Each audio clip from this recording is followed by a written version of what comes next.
Don't, Tim. Don't make yourself crazy looking at those model projections. You need to stop. I know it can be soothing. It's exhausting. Don't listen to our listeners. Amy, don't listen. We need you. We need you coming back here every day where I'll be updating you on the model, and your mood will be determined based on whether that model ticked up or ticked down. Okay? That is how we are living the next 50 days. Okay. All right. Listen, if it works for you, man, it works for you.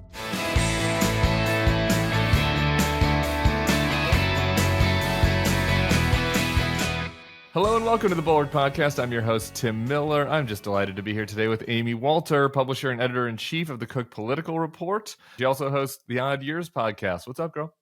Hello, Tim. Long time. It's been way too long. No chat. I know, because I'm with Sarah. That's the thing. It's not like I've kind of let this lesbian buddy comedy thing happen over on the Focus Group podcast. I know it. So we can have a cross. What is that? A cross platform or? We cross pollinate. You know, we can kind of break down the barriers between the L and the G, and just, that's what we do. We're all on one flag. Okay. I want to get nerdy with you today. Is that good? We had Brownstein on a couple weeks ago. People love the nerdy stuff. All right. I know. So, we're going to update. So it's been a few weeks since we've gotten really deep into the numbers. So before we kind of go state by state, I'm just curious, like, big picture, just looking at the presidential first, then we'll get into down ballot. Like, how do you look at the state of the race right now, a week out from the debate? I know. So, Tim, it's funny because I was just having this conversation with folks this weekend about what's the best analogy to describe where we are in this election. And I start with saying, all right, and I'm not like you, Tim, I'm not as big of a football aficionado and all of the details of this, but this is what I know about football. I'll help you punch it up. Thank you. All right. So here's the deal. In July, you had Team Red that was in basically first and goal, and Team Blue had half their team on the field, and the quarterback had a dislocated shoulder and a broken ankle. Okay. And that's where we were. Yeah. And the only way that Team Blue is going to win is if Team Red just fumbled and fumbled and fumbled. All right. Now what we have, and here's my challenge, is that both teams, maybe we have a split screen, and both teams are at first and goal. And I don't know which one is going to be able to get it over the line. So they're basically now in that same zone. You think it's even right now? That's what you're saying. Yeah. Total coin flip.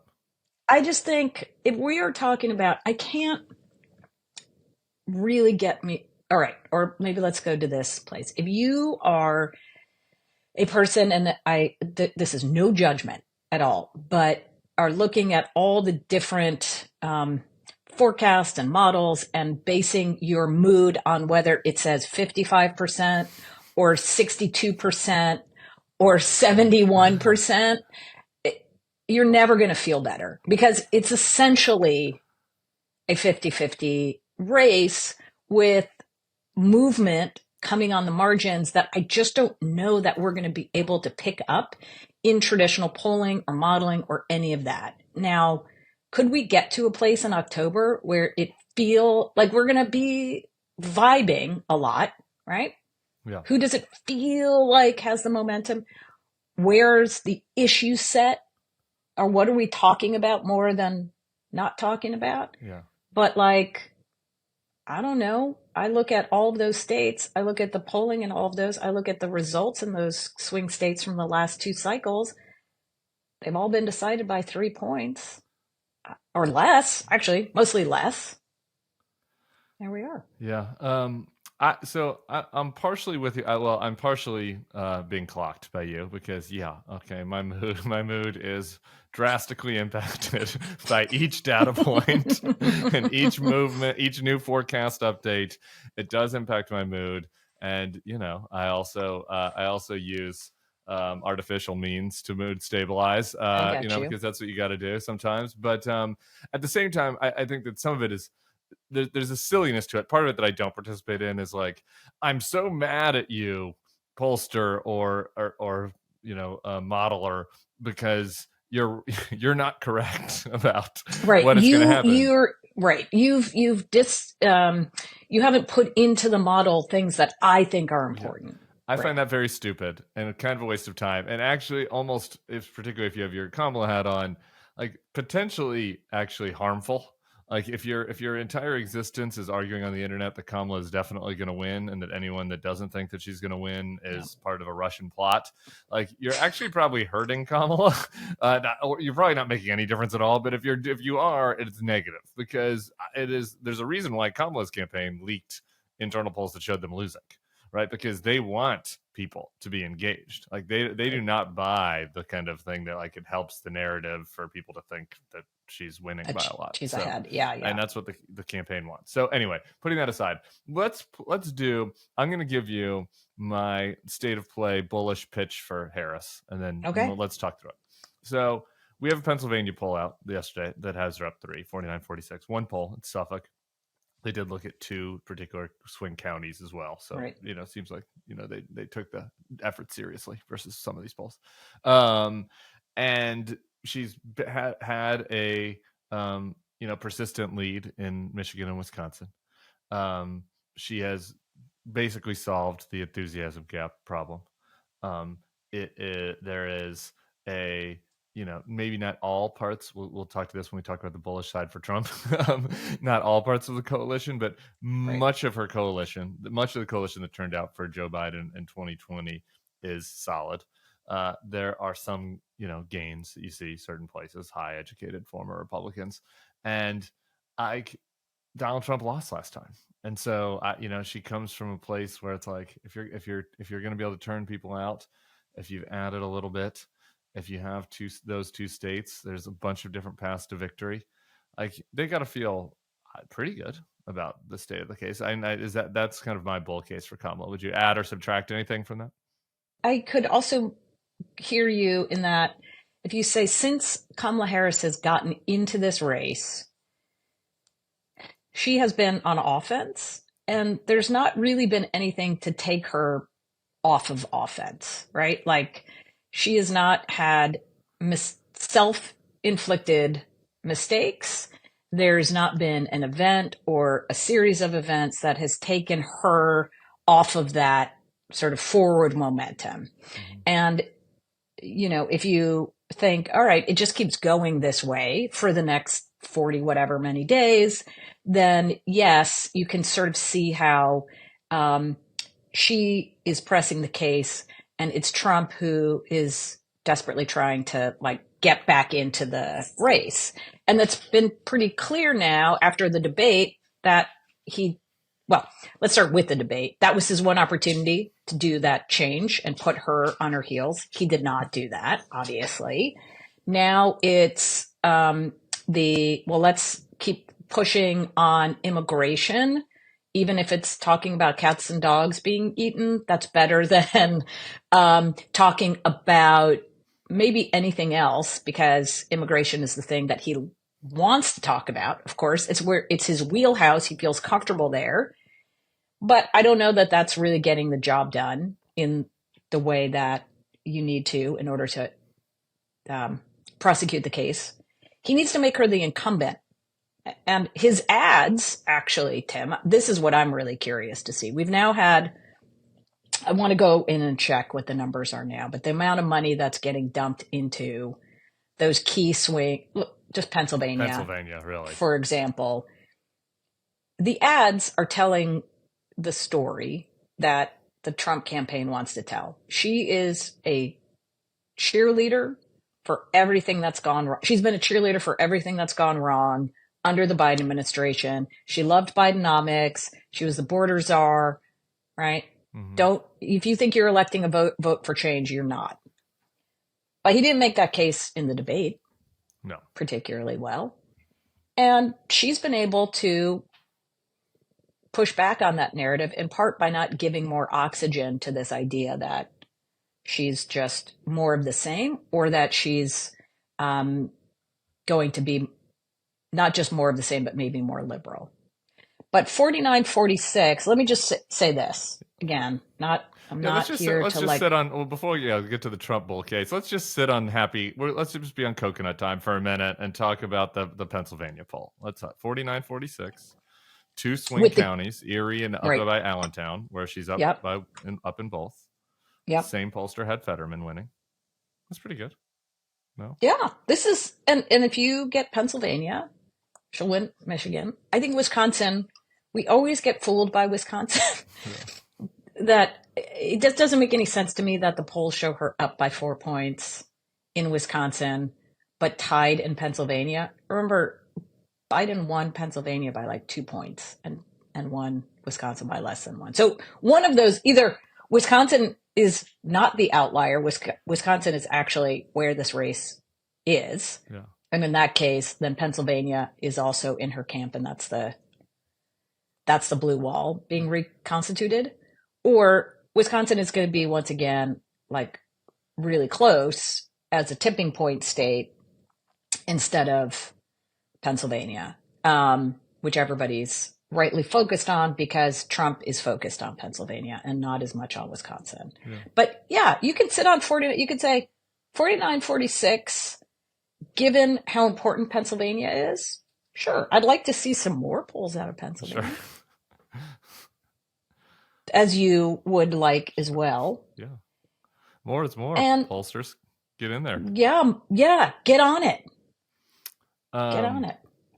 So let's continue to talk about that Upper Midwest blue wall and the case for her. A couple other data points that I would look at as part of the blue wall case is that we do have Senate polls in all those states. Yes. And the Democrats are winning in all of them. Yes. And so, I don't know. Maybe, again, polls are polls. They're not crystal balls. But you combine the fact that that you have Casey winning in Pennsylvania in all these polls, you have Baldwin winning in Wisconsin. There's going to be some crossover voters, but that like something is wrong. Those two numbers are going to have to meet closer to the middle. I keep coming back to that too, which is I've been having this conversation, Tim, for months, even when Biden was in this race, especially right? when Biden was in.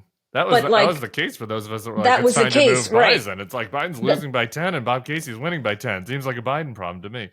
And that number has gotten smaller. The gap is smaller, but still the Democratic Senate candidates persist at having better poll numbers. At having a lead. Yeah. Right. And so you can look at the Senate polls and say, well, what's happening is that Republicans have a down ballot problem.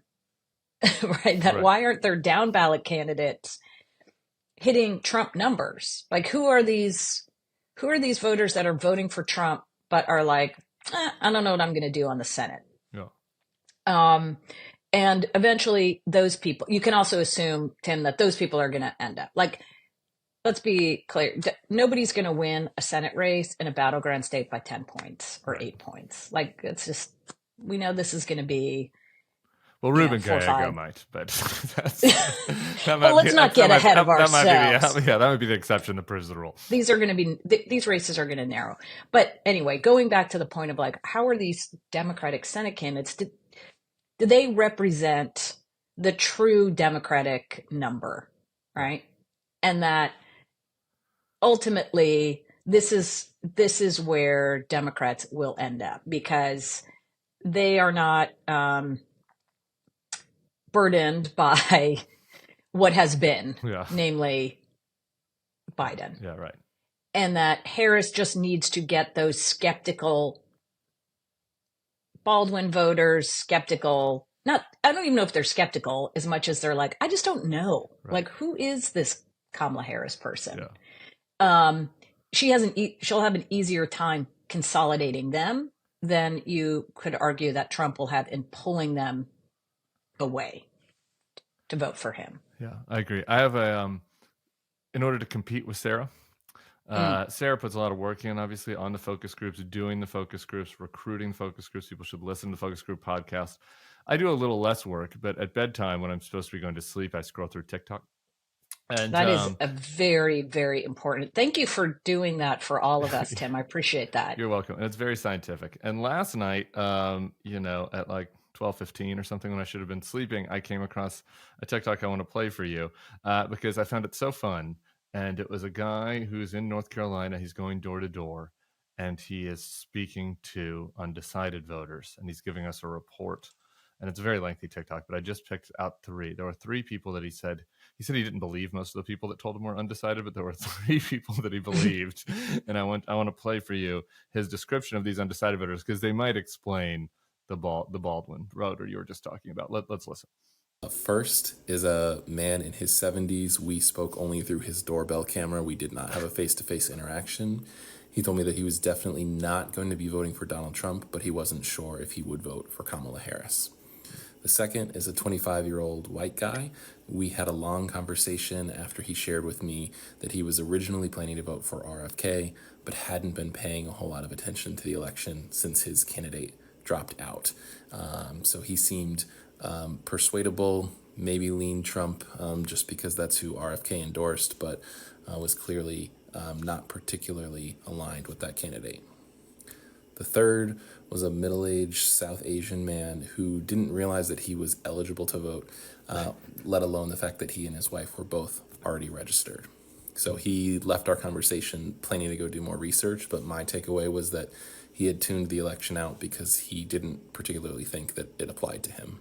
It goes back to your original point, Tim, which is, and this has been the point that Democrats, even before Biden dropped out, have been making, which is if you just pull together the coalition of people who voted in 2020, who voted in 2022, who voted in 2018, in those key swing states, North Carolina being the exception because they did go for Trump. But there is a big enough coalition that has already been assembled of people who don't want to vote for Donald Trump. And the only question is, could they be inspired, interested in voting for somebody like Joe Biden? And many of them said, nah, I'd rather sit out, or maybe vote for RFK or some other third-party candidate. I just can't get excited about Biden, and that Harris's job is to just reconstitute them. That seems to be what your North Carolina TikToker is picking up, right? I was just like, it's the three guys. It's perfect. It was like the RVAT voter. It's a 70-year-old Republican guy who's like, I don't like Trump, but I just don't know if I can get there. It's a 25-year-old bro who's maybe for RFK, and then it's somebody that's disengaged that's in a Democratic constituency. Right. And like, you say those are gettable voters. Yeah. It's been fascinating watching this RFK thing, by the way. Yeah. Because you had Democrats for months out to, sink RFK Jr. because it was clear when Biden was in the race that he was a resting place for a lot of disaffected, not Trump voters, right? Yeah. Like traditional I don't want to vote for Donald Trump, right? They were a lot of Democrats. Now that Harris is in, those Democratic or those anti-Trump voters mostly went to Harris. Yeah. And the people still sitting in RFK Jr., what we found in our polling back at the end of July, the group of voters who say they like Trump's policies but don't like him, right? That core group, that group of people, which in our swing state poll, that's like 17% of voters fall into that category. And 13% of them said they were going to vote for RFK. That's a big problem if you're Trump in a state that's going to be decided by a point or two, right? So that the reason... I'm sorry, I got to go back. Go ahead. Can I get that? Did I get that right? In your poll in July, what I'm going to call the Brit Hume voter... like the National Review. You don't have to, right? You don't have to like him personally, but you like his policies. They like his policies, but they don't like the tweets. That was 17% of Trump's vote, or of the electorate. No. 17% of the overall electorate put themselves in that category. That's big. That's a bigger number than I would have thought it would have been. I would have thought it would have been more like 9. Yeah, maybe, and we'll see what it looks like Yeah, sure. Like now that this was literally like right as the switch was happening. Yeah, right. I mean, they're pretty conservative. They, some of them are gettable, not a ton of them, Sure. but you could argue the best thing for Harris would be that they remain focused on Trump's personal behavior Mm-hmm. and go, I'm going to vote, I'm going to stick with the third party person. Yeah. But RFK being off the ballot in North Carolina is helpful to Trump. He's still on the ballot in Michigan. He's still on the ballot in Wisconsin, which we were talking originally about the blue wall. That's probably helpful to Harris there. If it's, again, it's a small number, but it's still critical. Do you ever open your closet and think, man, I got nothing in here I want to wear? I sure as hell do. If you're on YouTube and cable news all day looking at yourself, you start to get a little tired of the wardrobe. But since I started shopping with Quince, I've got a few more hits, a few more things that are a little bit different from my standard wear, and I'm going to be wearing them season after season. Quince has all of your seasonal must-haves. 100% European linen shirts from $30, performance polos, and versatile activewear. The best part, all Quince items are priced 50 to 80% less than similar brands. By partnering directly with top factories, Quince cuts out the cost of the middleman and passes the savings onto us. And Quince only works with factories that use safe, ethical, and responsible manufacturing practices, along with premium fabrics and finishes. When I ordered from Quince recently, I got this little short sleeve button-up number, a little navy blue thing with, some piping. You might have seen me wearing that recently.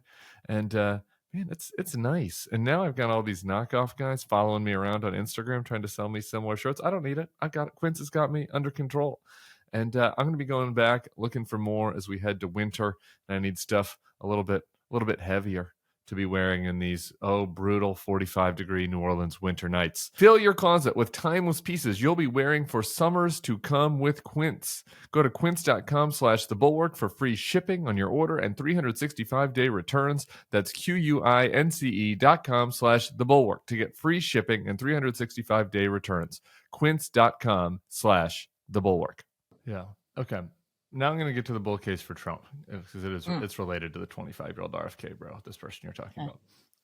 The bull case for Trump right now is that he also has resolved most of his enthusiasm issue. I mean, I don't think we're not at 2016 Trump. You don't see quite as many F your feelings flags when you're driving around this great country as you used to. But still, if you look at the polls, most of his core base is excited to vote for him.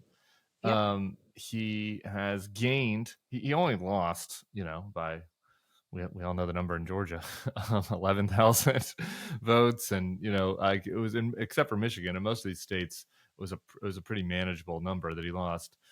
If you're saying that he's kept most of his coalition and that there's more of these kind of working class Black and Latino men and who are disaffected from the Democratic Party, who are hurt disproportionately by inflation, and that there are more of them than there are of the 70-year-old Wall Street Journal reading guy that voted for Trump twice and that's flipping the other way. There's some of those where Sarah's over there working on getting those people out, but let's just posit there's more of in the first group than the latter.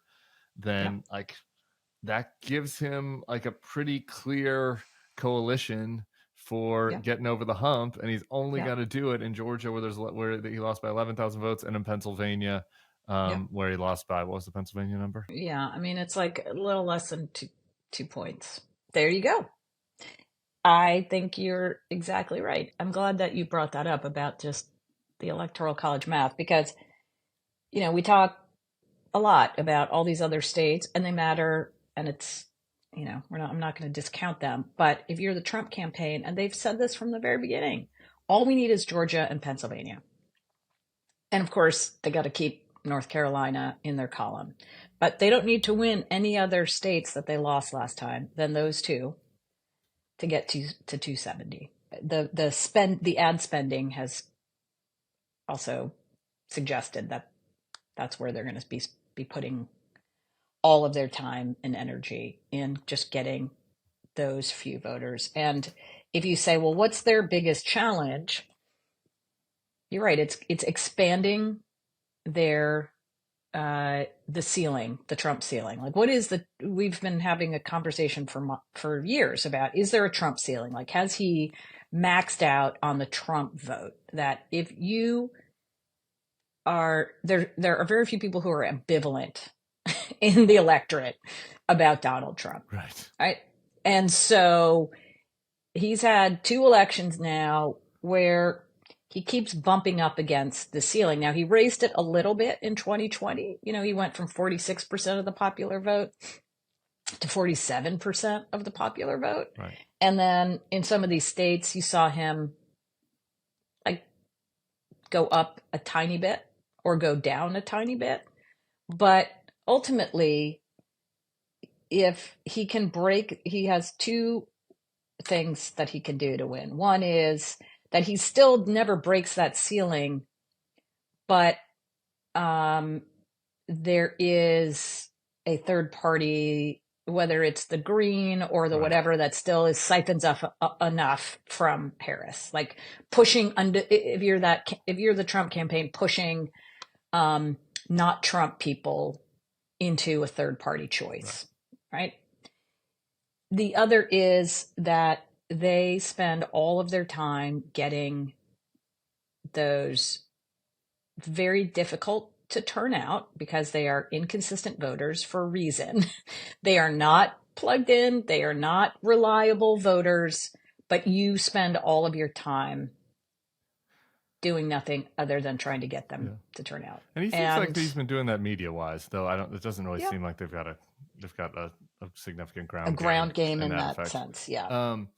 What just on one more thing on Pennsylvania, and you kind of alluded to this earlier when you were talking about the disconnect between the Wisconsin and Pennsylvania polls, because I'm less deep in the demographics than you are, and just pulling this up, he lost by 80,000 votes in Pennsylvania, so that's not nothing. That's a significant vote share.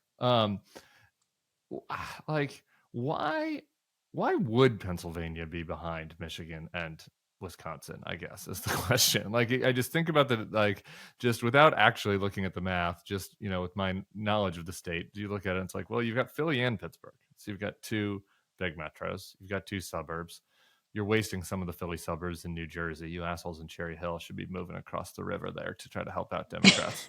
Because you're just wasting your vote over there in Cherry Hill. There's nothing good over there anyway. You get better food on the Pennsylvania side of the river. Wow. Just something to think about. You're going to get a lot of viewer mail on negative this. feedback on that from my fellow GW grads from South Jersey. Yeah. Okay. Well, that's fine. Just move across the river. But more Black voters, more Hispanic voters.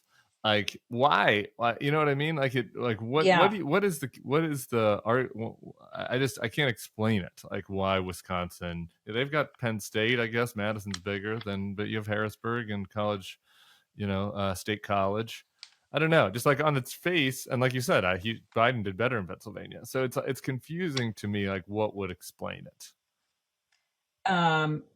This is an excellent question. You're bringing out your almanac right now? I'm bringing out some of my, this is looking at Catalyst data. So this is their modeling of who voted in the 2020 election. Yeah. And if you look at, all right, so in Pennsylvania, which, as you pointed out, you've got the Philly suburbs, right? And you've got the Pittsburgh suburbs. Those are great. Like, Montgomery County is going to go 65, 75% for Kamala Harris. All right. So 80,000 votes he won Pennsylvania by. He carried white college voters 53-45. Okay. All right. That's great. Now look at Wisconsin, a state that has a bigger white non-college population. Right. But among white college voters, like many of whom are living in Dane County, he won white college voters by 20 points. Oh, that's the answer I was looking for. It's little things like this. Some of it's the white college voters. He did a tiny bit better. Like if you look at how he did with not white non-college voters, he did just as well in Pennsylvania as Wisconsin. Yeah. And you've got to get, in both cases, Black turnout in your major cities. But this feels like Joe Paterno's fault. That there's something culturally about Penn State that is pumping out college-educated Trump fans at a higher rate than Wisconsin. Well, feels like there's a Big Ten thing happening. If you're like, what is going on? Or think about, I think about Wisconsin being for so many years it has been so evenly divided, right? Yeah. Between the two parties. It's kind of like gotten calcified there. Yeah. And the movement, the rural areas are just conservative, even though they used to be Democratic leaning. But Dane County is growing faster. I mean, they just have been trading. I guess maybe the way to explain it is that Wisconsin, it has been a perfect balance where for every Democrat that is moving over to Republicans in rural, which ancestrally Democratic areas, there's another Democratic voter that emerges in the suburbs of Milwaukee counties, or in Dane County. Yeah. And that balance has been quite remarkable and, evenly divided. In Pennsylvania, what I think has happened is that you've got the ancestrally Democratic areas, not just in the rural parts, but thinking about Scranton, small towns, Wilkes-Barre, the northwestern part of the state, those Allentown, Erie, with this poll. Allentown, Erie, all of those places that, you would see Bob Casey's dad would carry by like 30 points, right? Young Casey's not going to win it by that percentage. And the reason that Biden carried Pennsylvania when Hillary Clinton didn't is he just did a couple points better, not in those immediate suburbs around Philly, but in those sort of, smaller city regions. The one place that's fascinating about Pennsylvania, actually, which also goes into our down ballot races, is, you think about, again, how the Scrantons and of the world have been moving away from Democrats. The one part of the state that has been moving toward Democrats is in and around like the Harrisburg area. Yes. And this is, the one sort of bright spot in the state for Democrats. If you look, like there's only so much more vote they can get out of Philly. Yeah. There's only so much more you can get out of the suburbs of Philadelphia. But that part of the state is growing and is moving in their direction. This was my 2020, back when I was doing, anti-Trump political stuff, not just flapping my jaw on a podcast. I was just like, more money in Harrisburg media market. I was like, that's where the Republican voters against Trump are. Like, that's where the gains are. Because I have one more. I'm hoping you can enlighten me in the way that you've enlightened me that Penn State grads are the problem right now in Pennsylvania. Oh, okay. I want to know what the Georgia to North Carolina thing is. Because there's like a conventional wisdom like that is congealed, that it's like, because of what happened in Georgia in 2020, that Georgia's a better bet for Democrats. And, because of Cal Cunningham's texting problems and the narrow loss last time, that also doesn't make sense to me. Charlotte, you have two metros, and obviously Atlanta is much bigger than Charlotte, but you have Charlotte and you have Raleigh, and you have Asheville, And in the Charlotte burbs, similarly, you're wasting some of the suburban vote in Rock Hill. So maybe you Rock Hill Democrats could and the Cherry Hill Democrats could all get together and have a little migration across the border into swing states. But like why? And I guess fewer black voters. Obviously, it That's just a comes. big piece of it. It just comes But back to like, black like voters. the black vote in Georgia, it's a third of the electorate. You That's have these a smaller big black deal. cities too, in addition to And Atlanta. you've And that's got really what it is. 20% of the electorate in North Carolina is black. Now, to me, the other big difference between the two is that you said 33% to 20. Yeah, 30% to 20. That's big. That basically answers it. Yeah. The other piece is, how the Atlanta thing is a big deal too, because if you're in a major city now and you go, you draw a circle around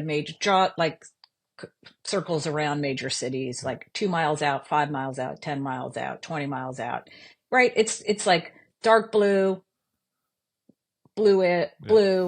purplish, purple red, right. Dark red, right? That's how it goes. It expands out. Yeah. There's nothing like that in North Carolina. In part, like the density is a big issue. I was just like in Asheville a couple weeks ago, and it's quite remarkable. You're in downtown Asheville, which is probably D plus, 85, right?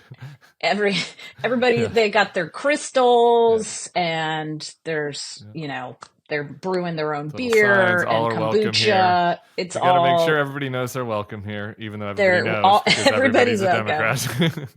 But then you drive like 2 miles outside of the city, and it's like Trump flags, right? So there isn't that sort of buffer between dark blue and dark red. Yeah. And that's the other challenge in a state like North Carolina, is getting those areas that are fast growing. If you've been to North Carolina, you'll see like the exurbs just keep, especially in and around like Wake and those counties, like the exurbs just keep spreading and spreading and spreading.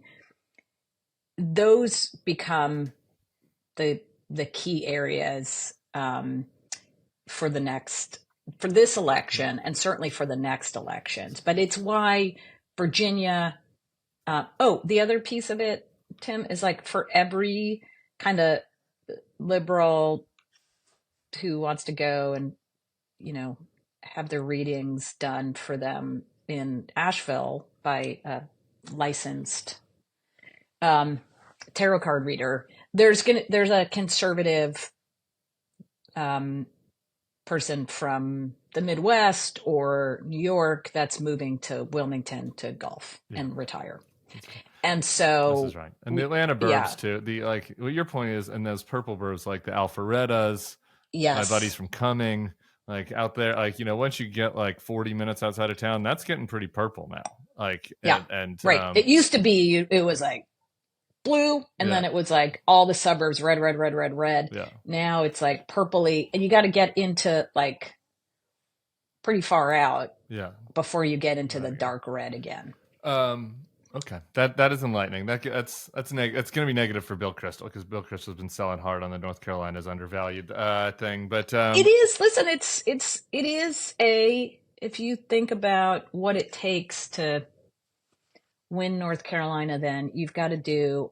In fact, you can listen to our podcast this week. I sat down with Michael Bitzer, who's great, politics professor, covers politics in North Carolina. Okay. And his theory of the case is Democrats have had two issues there. One, they really haven't maximized turnout of Black voters outside of the urban core, right? Yes. So you've got rural Black voters that need to be engaged, have not engaged younger voters in a way that they should, and then haven't invested until now in those parts of the state that I just talked about that are, they're still going to be Republican, but instead of being 65-35, maybe it's 60-40, right? Yeah. If you just get 5 points more in each one of those swing counties, there you go. You need all those Duke kids to re-register from New Jersey as well. It all comes back to New Jersey. See, it's all problems. coming back. So really, the problem is New Jersey Jersey. is the problem. Is that your answer to everything? I mean, it's something that's coming to me as I'm getting more data inputs. Yeah, from you. it is the. Let's. Yeah, the New Jersey's for haters. I think they tweeted this week. An inverse of Virginia's for lovers. Amy, so let's do the House really quick, and then I have one last thing for you before I let you go. So we've talked very little about the House. I use your reports as kind of my rule of thumb on House stuff. And so if you could just give us just like a 4-minute kind of lay of the land and just like a couple of bellwethers to look at, maybe that Central Pennsylvania one and some others of how you see the House. Versus. Yeah. I'm a House stan. Yeah, I grew up covering the House. Love it. Here's the easiest way to think about this. Of those 435 seats that are up, only about 25 of them are going to be really competitive. Unreal. That will decide control of the House, right? And the good news, if you are a Democrat, is that it is expanding. The possible competitive races have expanded a bit with Harris on top of the ticket, so that they put more seats in play, and also it keeps some of their incumbents who were kind of on the bubble with Biden on the top of the ticket in a much safer space. Okay. The other thing that if you're a Democrat, you're feeling better about is, yes, there are battleground races in some of those swing states for the presidential, but a lot of them are in, California, New York, Oregon, where it's pretty blue. Ultimately, Democrats will need to win of those closest races to get to 218. They've got to win about 60% of the most competitive races, and Republicans need to win about 40%. So there's still, when it comes down to it, I do think Democrats need to have a bump at the end, whether that's a Harris bump, right? That the momentum is going that way, and that takes those, 5-10 seats over the finish line. Or it's that the incumbents in those red states are so strong. So a Jared Golden, a Marcy Kaptur in Ohio, to your point about Central Pennsylvania, I'm blanking on, is it Cartwright, Matt Cartwright in Central Pennsylvania? Like, those guys hold on, even if Harris doesn't. And the Dems pick up the blue state seats. And then you get the blue state seats, and then there you go. And that puts you over the top. And so for the bellwethers, Michigan is going to be critical. You've got 2 open seats there, both Democrats, right? This is Alyssa Slotkin's seat. She's running for Senate. That is an absolute 50-50 district.